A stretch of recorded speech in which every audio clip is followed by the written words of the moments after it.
Je suis invité pour une série de conférences au Canada et notamment au Québec durant la semaine du 19 au 25 25 novembre prochain, donc la semaine prochaine.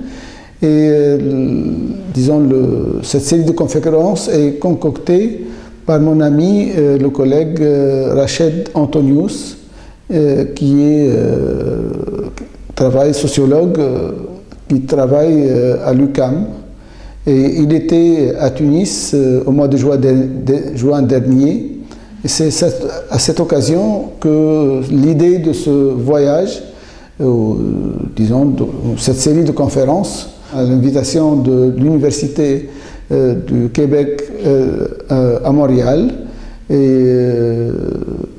Donc, je vais donner une série de conférences qui va commencer le mercredi 20 novembre à l'Université d'Ottawa, le jeudi 21 à l'UQAM, à l'Université du Québec à Montréal, et le 22 à l'Université Laval à Québec.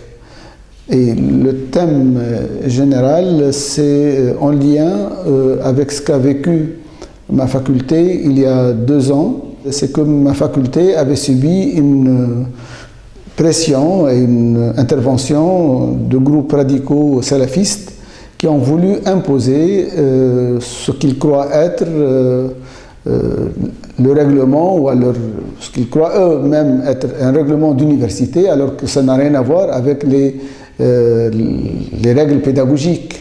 C'est-à-dire qu'ils ont voulu imposer à ce que les filles doivent porter le niqab et puis puissent assister aux cours avec leur niqab. De même qu'ils ont voulu imposer une salle de prière, également la séparation des garçons et des filles, et ils refusent à ce que les collègues femmes enseignent aux hommes et vice-versa. Donc ça a été quelque chose de choquant qui a marqué un peu les esprits. En réalité, je ne connais pas bien la réalité de l'enseignement, mais j'ai eu des échos par des éléments salafistes qui prennent prétexte en me disant que ce que je suis en train de faire, c'est selon eux, que je voudrais appliquer un modèle qui est le modèle français. Et que que toutes les universités du monde, les gens sont libres pour pouvoir porter ce qu'ils veulent. Et lorsque je leur pose la question, comment vous imaginez, mais de toute façon, tout d'abord, je refute que l'idée que j'applique aucun autre modèle. Moi, j'applique, ou bien je me réfère à des exigences pédagogiques, qu'elles soient appliquées dans tel ou tel pays, ou pas appliquées, c'est pas ça la référence. Moi, c'est lorsque je suis convaincu d'un modèle, mes collègues, nous l'avons longuement discuté. C'est vrai que l'affaire du niqab, c'est nouveau en Tunisie, c'est quelque chose de nouveau, mais en même temps, nous avons vu la chose du point de vue pédagogique. Est-ce que ça c'est conforme ou pas? Alors le mot Canada ou le mot Angleterre ou Grande-Bretagne était venu par le biais par ces éléments salafistes qui me disent qu'au Canada, une fille peut entrer en classe avec le niqab. Moi, je ne peux pas le vérifier, mais en tout cas, si jamais ça peut s'appliquer, c'est-à-dire il y a quelque chose qui peut les motiver. Je sais que la motivation, que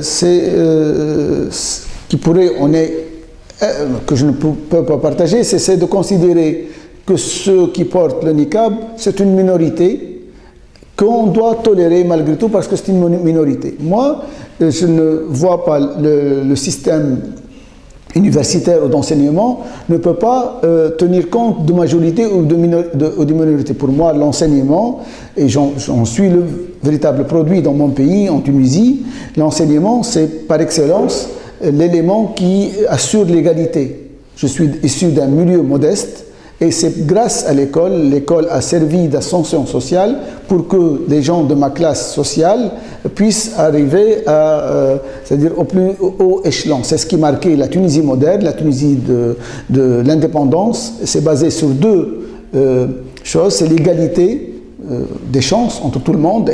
Et l'école, c'est un véritable ascenseur social pour tous ceux ou celles qui veulent y accéder, bien entendu.